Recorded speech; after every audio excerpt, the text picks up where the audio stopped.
ನಮಸ್ತೆ ಸ್ನೇಹಿತರೆ, ಶಕ್ತಿ ಚಾನಲ್ಗೆ ಸ್ವಾಗತ. ಹೇಗಿದ್ದೀರಾ ನೀವೆಲ್ಲರೂ ಚೆನ್ನಾಗಿದ್ದೀರಾ ಅಂತ ನಾನು ಭಾವಿಸ್ತೀನಿ. ಇವತ್ತಿನ ರೆಸಿಪಿ ಭಾನುವಾರದ ಸ್ಪೆಷಲ್ಲು ಮಟನ್ ಸಾರು. ಈ ಸಾರು ಸ್ವಲ್ಪ ಹಳ್ಳಿ ಶೈಲಿಯಲ್ಲಿ ಇರುತ್ತೆ. ಇದು ಮುದ್ದೆ, ಅನ್ನ, ಚಪಾತಿ, ದೋಸೆ ಎಲ್ಲದಕ್ಕೂ ಕೂಡ ಸೂಪರಾಗಿರುತ್ತೆ.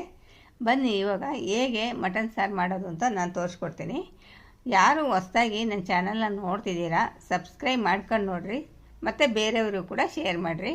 ಇವಾಗ ಏನೇನು ಪದಾರ್ಥ ಬೇಕಂತ ಹೇಳ್ತೀನಿ. ಒಂದು ಅರ್ಧ ಕೆಜಿ ಮಟನ್ ತಂದುಬಿಟ್ಟು ಚೆನ್ನಾಗಿ ತೊಳೆದಿಟ್ಟಿದ್ದೀನಿ. 2 ಚಮಚ ಧನಿಯಾ ಪುಡಿ, 1 ಚಮಚ ಖಾರದ ಪುಡಿ, ಒಂದು ಸ್ವಲ್ಪ ಅರಿಶಿಣದ ಪುಡಿ, ಶುಂಠಿ, ಬೆಳ್ಳುಳ್ಳಿ, ಟೊಮೆಟೊ, ಈರುಳ್ಳಿ, ಒಂದು 4 ಹಸಿರು ಮೆಣಸಿನ್ಕಾಯಿ, ಚಕ್ಕೆ, ಲವಂಗ, ಏಲಕ್ಕಿ, ಕರಿಮೆಣಸು, ಹುರಿಗಡಲೆ ಮತ್ತು ಗಸಗಸೆ, ಪುದೀನ ಮತ್ತು ಕೊತ್ತಂಬರಿ ಸೊಪ್ಪು.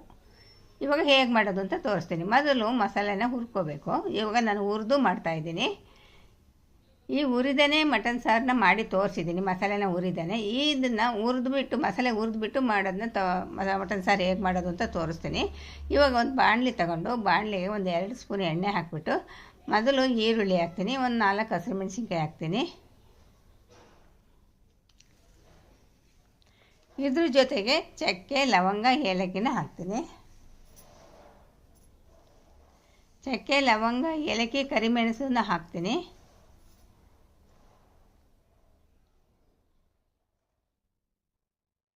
ಇಷ್ಟು ಹಾಕ್ಬಿಟ್ಟು ಚೆನ್ನಾಗಿ ಫ್ರೈ ಮಾಡಬೇಕು. ಒಂದು ಅರ್ಧ ಫ್ರೈ ಆದಮೇಲೆ ಇವಾಗ ಟೊಮೆಟೊನ ಹಾಕಬೇಕು. ಟೊಮೆಟೊನ ಜಾಸ್ತಿ ಹಾಕ್ಬೇಡ್ರಿ, ನಾನು ಚಿಕ್ಕದೊಂದು ಟೊಮೆಟೊನ ಹಾಕಿದ್ದೀನಿ. ಟೊಮೆಟೊನ ಹಾಕಿದ ಮೇಲೆ ಚೆನ್ನಾಗಿ ಫ್ರೈ ಮಾಡಿರಿ. ಮೀಡಿಯಮ್ ಉರಿ ಇಟ್ಕೊಂಡೆ ಫ್ರೈ ಮಾಡಿರಿ. ಇವಾಗ ಫ್ರೈ ಆಗಿದೆ. ನಾನು ಇವಾಗ ಸ್ಟವ್ ಆಫ್ ಮಾಡಿಬಿಟ್ಟು ತಣ್ಣಗಾಗೋದಕ್ಕೆ ಇಡ್ತೀನಿ. ತಣ್ಣಗಾದ ಮೇಲೆ ಮಿಕ್ಸಿ ಜಾರ್ಗೆ ಹಾಕ್ತೀನಿ. ನಾನು ತೆಂಗಿನ ತುರಿನ ಆವಾಗಲೇ ಮರ್ತುಬಿಟ್ಟೆ ತೋರಿಸೋದನ್ನ. ಇವಾಗ ನಾನು ಒಂದು 5-6 ಸ್ಪೂನು ತೆಂಗಿನ ತುರಿನ ಜಾಸ್ತಿ ಹಾಕಲ್ಲ, ಒಂದು 5-6 ಸ್ಪೂನ್ ತೆಂಗಿನ ತುರಿ, ಒಂದು 2 ಸ್ಪೂನು ಧನಿಯಾ ಪುಡಿ ಹಾಕ್ತೀನಿ, 1 ಸ್ಪೂನು ಖಾರದ ಪುಡಿ, ಹಸಿರು ಮೆಣಸಿನ್ಕಾಯಿ ಕೂಡ ನಾನು ಹಾಕಿದ್ದೀನಿ. ಇವಾಗ ಹುರಿಗಡಲೆ ಮತ್ತು ಗಸಗಸೆ ಸ್ವಲ್ಪ, ತುಂಬ ಜಾಸ್ತಿ ಆಗಿದ್ರೆ ತುಂಬ ಗಟ್ಟಿ ಬಂದುಬಿಡುತ್ತೆ ಸಾರು. ಶುಂಠಿ ಮತ್ತು ಬೆಳ್ಳುಳ್ಳಿ. ಇವಾಗ ನಾವು ಹುರಿದಿಟ್ಕೊಂಡಿದ್ವಲ್ಲ ಟೊಮೆಟೊ, ಈರುಳ್ಳಿ, ಚಕ್ಕೆ, ಲವಂಗ, ಏಲಕ್ಕಿ ಮತ್ತು ಹಸಿರು ಮೆಣಸಿನ್ಕಾಯಿ ಇಷ್ಟು ತಣ್ಣಗಾದಮೇಲೆ ಇವಾಗ ಮಿಕ್ಸಿ ಜಾರ್ಗೆ ಹಾಕ್ತೀನಿ. ಇವಾಗ ಸ್ವಲ್ಪ ಕೊತ್ತಂಬರಿ ಸೊಪ್ಪು, ಅದಕ್ಕಿಂತ ಕಡಿಮೆ ಪುದೀನ ಸೊಪ್ಪು ಸ್ವಲ್ಪ ಹಾಕಬೇಕು. ಇಷ್ಟು ಹಾಕಿದ ಮೇಲೆ ಸ್ವಲ್ಪ ನೀರು ಹಾಕ್ತೀನಿ. ಸ್ವಲ್ಪ ನೀರು ಹಾಕ್ಬಿಟ್ಟು ನಯಸ್ಸಾಗಿ ರುಬ್ಬಬೇಕು. ಈಗ ನೀವು ನೋಡ್ತಾ ಇದ್ದೀರಲ್ವ, ಇಷ್ಟು ನಯಸ್ಸಾಗಿ ಇರಬೇಕು. ಇವಾಗ ಖಾರನ ರುಬ್ಬಿದ್ದಾಯಿತು. ಇವಾಗ ಒಂದು ಕುಕ್ಕರ್ಗೆ ನಾವು ಸಾರನ್ನ ಒಗ್ಗರಣೆ ಹಾಕೋಣ. ಇವಾಗ ನೋಡಿ, ಒಂದು ಕುಕ್ಕರ್ಗೆ ನಾನು ಒಂದು 3 ಚಮಚ ಎಣ್ಣೆ ಹಾಕ್ತೀನಿ. ಇವಾಗ ಎಣ್ಣೆ ಬಿಸಿ ಆದಮೇಲೆ ಒಂದು ಅರ್ಧ ಗೆಡ್ಡೆ ಈರುಳ್ಳಿನ ಹಾಕ್ತೀನಿ. ಇದು ಮಟನ್ ಬೇಯೋದಕ್ಕೋಸ್ಕರ. ಒಂದು ಅರ್ಧ ಗೆಡ್ಡೆ ಈರುಳ್ಳಿನ ಹಾಕಿದ ಮೇಲೆ ಒಂದು ಸ್ವಲ್ಪ ಅರಿಶಿಣದ ಪುಡಿನ ಹಾಕ್ತೀನಿ.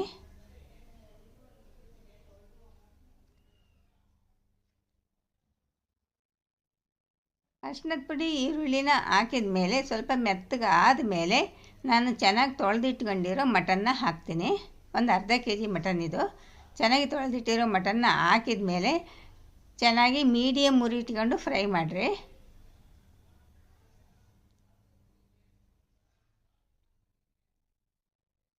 ಇವಾಗ ಮಟನ್ನಲ್ಲಿ ನೀರು ಬಿಟ್ಕೊಳುತ್ತೆ. ನೀರು ಹಿಂಗೋವರೆಗೂ ಕೂಡ ಫ್ರೈ ಮಾಡಬೇಕು.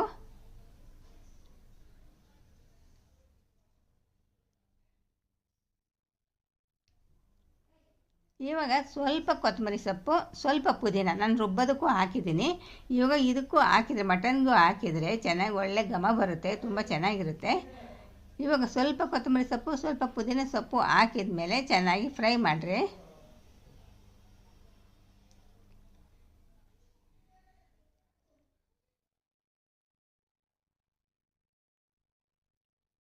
ಇವಾಗ ಸ್ವಲ್ಪ ಉಪ್ಪು ಹಾಕ್ತೀನಿ.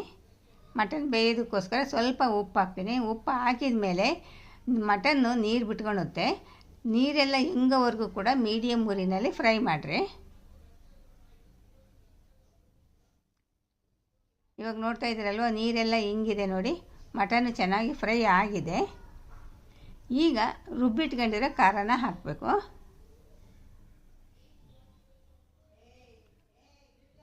ಇವಾಗ ನೋಡಿ ರುಬ್ಬಿಟ್ಕೊಂಡಿರೋ ಖಾರನ ಹಾಕಿದ್ದೀನಿ.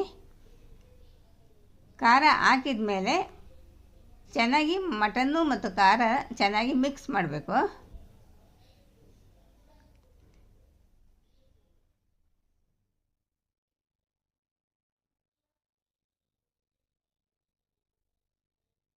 ಈಗ 1 ನಿಮಿಷ ಈ ಥರ ನೀರು ಹಾಕ್ದೇ ಚೆನ್ನಾಗಿ ಫ್ರೈ ಮಾಡಿರಿ.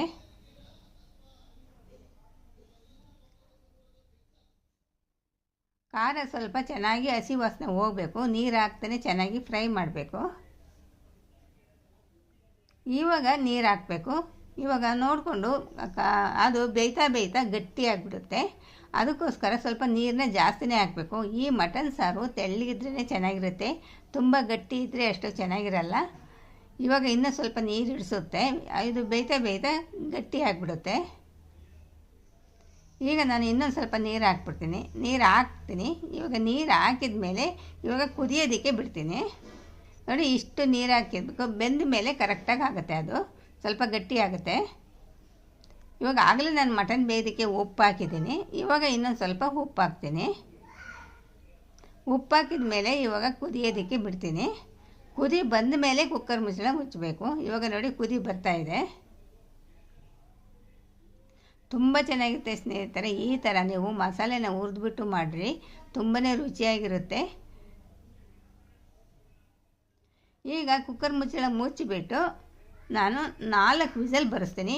ಈಗ ಎಳೆ ಮಟನ್ ಆದರೆ 4 ವಿಸಲ್ಲು, ಬಲ್ತಿರೋದಾದರೆ ಒಂದು 6-7 ವಿಸಲ್ ಬರೆಸ್ಬೇಕಾಗತ್ತೆ. ನಾನಿದು ಎಳೆ ಮಟನ್ ಆಗಿರೋದ್ರಿಂದ 4 ವಿಸಲ್ ಬರೆಸ್ತೀನಿ. ಈಗ 4 ವಿಸಲ್ ಬಂದಿದ್ದು ಆಯಿತು, ಮತ್ತು ಕುಕ್ಕರ್ ತಣ್ಣಗಾಗಿದೆ. ಇವಾಗ ನೋಡಿ, ನಾನು ನೀರು ಹಾಕಿದ್ದು ಕರೆಕ್ಟಾಗಿದೆ. ಇಷ್ಟು ತೆಳ್ಳ ಇರಬೇಕು, ತುಂಬ ಗಟ್ಟಿ ಇದ್ರೂ ಚೆನ್ನಾಗಿರಲ್ಲ. ಮಟನ್ ಕೂಡ ಬೆಂದಿದೆಯಾ ನೋಡಿ, ಮಟನ್ ಕೂಡ ಬೆಂದಿದೆ. ನೋಡ್ತಾ ಇದ್ದೀರಲ್ವ, ಇವಾಗ ಸಾರು ತುಂಬ ಚೆನ್ನಾಗಾಗಿದೆ ನೋಡಿ. ತುಂಬ ಗಟ್ಟಿನೂ ಅಲ್ಲ, ತುಂಬ ತೆಳ್ಳಗೂ ಅಲ್ಲ, ತುಂಬ ಚೆನ್ನಾಗಿ ಆಗಿದೆ ಸ್ನೇಹಿತರೆ. ಇವಾಗ ನಾವು ಒಂದು ಕುದಿನ ಬರೆಸ್ಬೇಕು.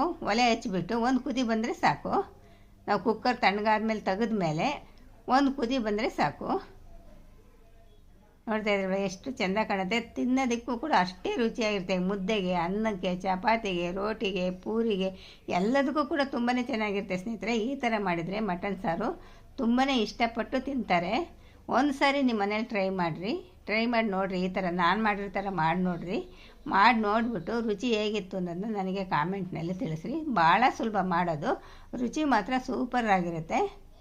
ನೋಡಿದ್ರಲ್ವಾ, ಈ ವಿಡಿಯೋ ನಿಮಗೆ ಇಷ್ಟ ಆದರೆ ಒಂದು ಲೈಕ್ ಕೊಡಿ, ಶೇರ್ ಮಾಡಿ, ಪ್ಲೀಸ್ ನನ್ನ ಚಾನಲ್ಗೆ ಸಬ್ಸ್ಕ್ರೈಬ್ ಮಾಡಿರಿ.